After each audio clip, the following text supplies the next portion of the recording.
union's response to the Admin and Clerical review was to focus primarily on two issues: redundancy and downbanding. We were able to successfully deal with the redundancy issues through voluntary arrangements and MARs.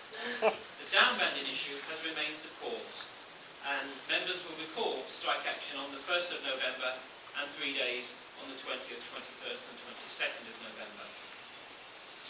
Throughout that period, the Trust has remained resolute and consistent on three key issues: to have contingency arrangements that place securing normal patient services at the heart of what we do. The savings from this staff group are critical to our overall cost improvement plans, and those savings cannot be compromised. But a willingness to negotiate and to seek ways to mitigate the impact of the downbanding.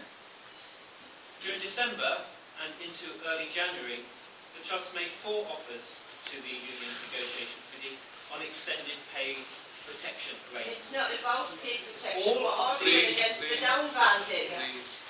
All of these have been rejected without any shift in the fundamental position of the trade unions. I want to go into a little bit more detail about the pay protection offer that was our fourth and last. The fourth pay protection offer to the unions afforded 18 months pay protection to all staff subject to downbanding. This is a 6-month additional period above our standard pay protection policy. In addition, we offered 6 months pay protection as an upfront payment to those staff who were being downbanded from Band 3 to Band 2. For this group of staff, in effect, it was an offer of 2 years protection. This was a very good offer by benchmarking the local standards. Following the rejection of offer 4, unions gave notice of a 5-day strike between the 28th of January and tomorrow, the 1st of February. Initially, the unions rejected the offer of further talks facilitated by ACAS, but the intervention of the Chief Executive and the Unison Regional Head of Health facilitated an opportunity for those further talks, including ACAS, and those took place on Wednesday and Thursday of last week. During those talks, the unions made their first, and so far only, open offer to seek resolution of the dispute. Staff side, and the administrative and clerical staff that they represent, remain opposed to any downbanding, and they cited concerns about the model of service delivery we had consulted upon. They said that they believe that with their local knowledge from doing the jobs on a day-to-day basis and their awareness of efficiencies that our review team had overlooked, that it was possible to generate the £500,000 savings that we had targeted from this review. They stated that their plan would deliver the savings within 12 months and would not involve any downbanding. Our challenge back was to question the existence of such a plan and the reality of making those savings of that degree without any downbanding. The main reason for that, of course, is that the only sources to save a recurrent pay bill are to pay fewer people, to pay the same or fewer people less, and or to work differently. It was confirmed that the staff side did not have a plan. Why don't you get rid of Ernst and Young? We decided that it was really important to develop a proposal, but to set some parameters which would allow us to consider it as a genuine negotiating position. Our first concern was to clarify the group under consideration. We did this by stating that the £500,000 recurrent savings must come from the same group of staff that our downbanding proposals currently covered, and would exclude any savings that we'd already identified. In other words, it could not come from the loss of other posts elsewhere in the organisation, or voluntary redundancies or MARs that we'd already actioned. Any proposal that the staff side developed would need to be credible in terms of the quality of service it provided, performance and other standards particular to those services, and the delivery of any workload activity. We went on to say that if voluntary redundancies or MARs were part of that plan, then the payback period would have to be acceptable to us, and that is normally 1 year. For us, the timescale for the delivery of the plan would need to be necessarily tight. We propose to work with the staff side in order to develop some terms of reference within a week, to then work together for a further 4 weeks to test the ideas and develop the model in full, followed by a further week of quality assurance. So an overall 6-week period in which the proposals could be developed and tested to see if they actually offered a sustainable alternative. We did put some conditions on top of that. We asked for the strike to be called off, No. and we asked for no new strike action, No. and we asked for no working to rule. No.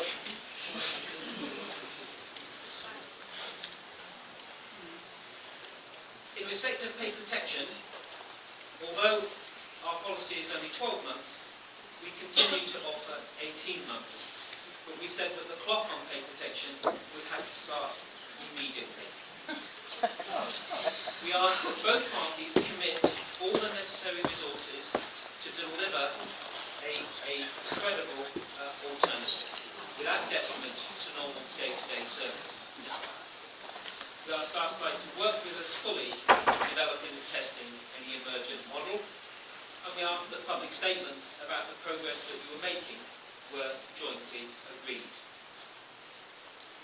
If the proposal failed, then we confirmed that we would go back to the position of status quo as of the 24th of January this year. Staff side asked to meet with their members, and we facilitated that on the following day, which was Friday last week.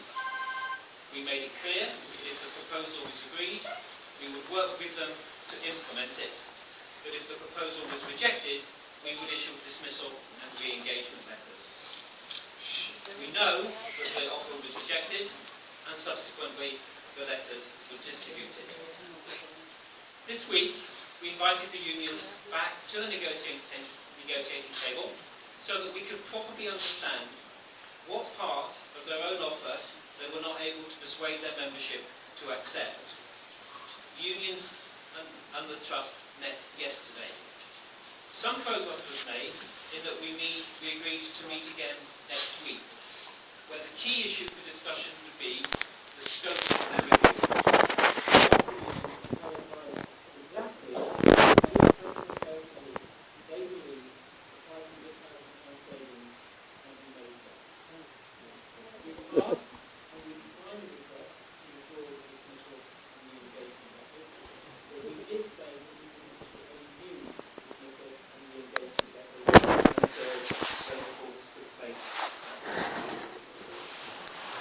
Where we are now and what happens next. So clearly we have a meeting next week, next Thursday. We have issued our dismissal and re-engagement letters, which means our plan is to implement our model later in the year. That is critical for us making the financial savings that we need to.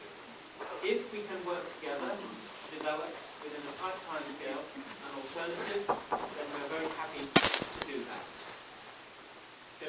Can't say any more, as we are clearly in negotiations still. I haven't tried the detail of the offer, so we know where we were and what position we've got to in relation to discussions of last week. I'm happy to take any questions, Chairman. Okay, thank you. Just before I open it up, I'd like to two points, and I don't know if you want to add anything as well. Just 2 points. One is around process involving ACAS. Is that now shut down completely? No, Chairman. ACAS are attending the meetings next Thursday with ourselves and the Union Strike Committee. And the second one is financially, if we don't achieve this workforce challenge, what are the consequences? Every NHS organisation is required to make between 4 and 5% savings each and every year. That is a national target, a national efficiency target given to every hospital and every NHS trust. Non-delivery of that is quite frankly not an option. It is a national target and a national mandate, same level of savings next year as well. So what are the consequences? Cut your own salaries. I'll open it up to any questions, anybody? Yeah. I mean, we've got a position. We've got ongoing discussion. We've got a meeting next Thursday, which involves, I think, very helpfully, ACAS to act as a mediator, an arbiter, a voice of common sense. It's funny to do what your managers have been able to do Is in there anything, years. any questions for any? Have your board members got anything to say? You've got 500 workers on strike for a week and you've got nothing to say about it. We're hearing a position. It's ongoing. We're noting that position. We'll see what happens next Thursday. Are you endorsing any more spending on Ernst and Young this month? 415,000 last month Okay, I'm alone. going to... Does anybody board want to... I said, you're going wrong, that's wrong. We're noting that position as articulated. Move on. Chief Nurse's report. 10,000 a year for being on the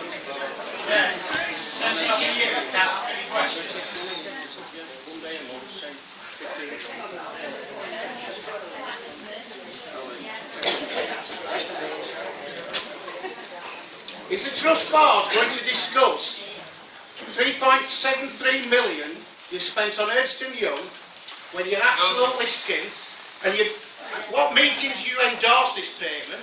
Are you going to spend any money this month? We have our members It's an absolute sham. you're saying nothing. It's an absolute disgrace, Miss Sham. You're supposed to represent the public of the Trust Board. It's the public service, not yours. You'll get paid to serve the public. Very well.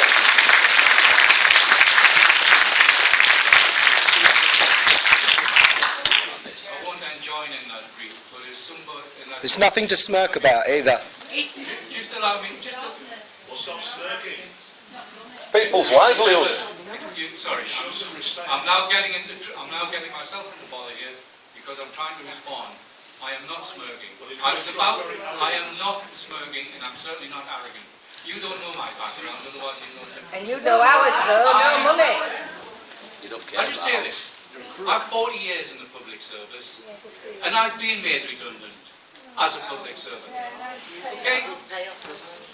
I'm doing, so what? So I know what you're going through.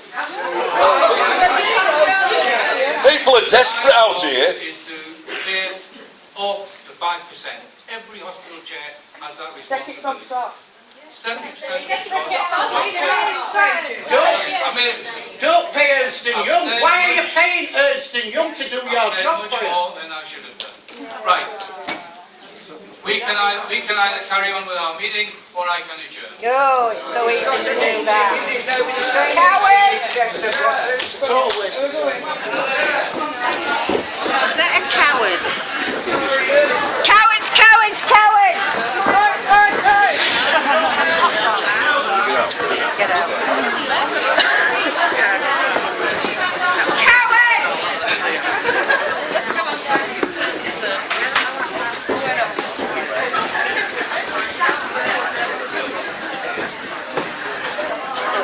I recognise you again. That's Eva. That's right. I thought earlier when I saw it, I thought, it's him again, it gets everywhere. We managed to film it? Yeah, most of it. Yeah, the last 20 minutes, 10 minutes. Got for about 2 hours.